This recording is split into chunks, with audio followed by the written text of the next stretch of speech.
तो का हाल बा भाई लोग, आज रैंडम अमेजिंग इंटरेस्टिंग फैक्ट की बारिश होके वाला है। तो वीडियो को पूरा देखिए, मजा तो इबे करी। तो चलो वीडियो को स्टार्ट कर जाओ। नंबर 10, दुनिया के सबसे बड़ा बरगद के पेड़ पश्चिम बंगाल के हावड़ा में है। ये पेड़ के स्थापना सन 1787 में कल गई रहे। 2021 में एकर उम्र 254 साल की है। ये पेड़ पर पक्षियां की 80 से ज्यादा प्रजाति निवास करेली।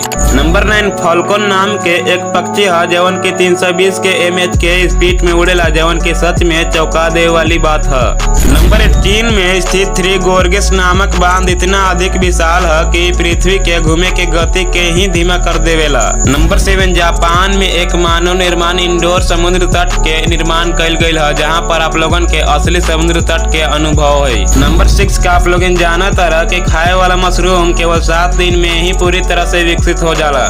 नंबर 5 का आप लोग जाना तरह कि पिछले 40 साल में धरती की 1/3 जमीन बंजर हो चुकल है। नंबर 4 का आप लोग जाना तरह कि आज दुनिया में गुलाब की 800 से भी अधिक किस्म की प्रजातियां के विकसित कल जा चुकल है। नंबर 3 का आप लोग जाना तरह कि पाइथन इतना विशाल अजगर होकेला जवन की 90 किलोग्राम के भालू के भी निगल सकेला। नंबर 2 का आप लोग जाना तरह कि एक आंकड़े के अनुसार 2034 तक दुनिया की 47 नौकरी या रोबोट या कंप्यूटर कर रहा हो। नंबर 1 का आप लोग जाना तारा कि दिन में तारा काहे नहीं दिखाई देवेला। दरअसल पृथ्वी के चारों ओर संघन वायुमंडल है जवन के सूर्य के प्रकाश के चारों ओर बिखेर देवेला, जेकरा से दिन में आकाश चमकदार हो जाला तथा तारे दिखाई नहीं देवेला। जबकि चांद पर वायुमंडल नहीं है, वहाँ दिन में भी तारे दिखाई देवेला। यही कारण है कि दिन में तारा पृथ्वी पर नहीं दिखाई देवेला। तो बस भाई लोग, आज के वीडियो यहीं खत्म करता नहीं। आई होप कि तुम लोग के सारा फैक्ट क्लियरली समझ में आ गई हो। अगर वीडियो को लाइक नहीं किया तो लाइक कर दो, चैनल को भी सब्सक्राइब कर दे। फिर से मिल जाएगा नेक्स्ट वीडियो में, तब तक के लिए बाय।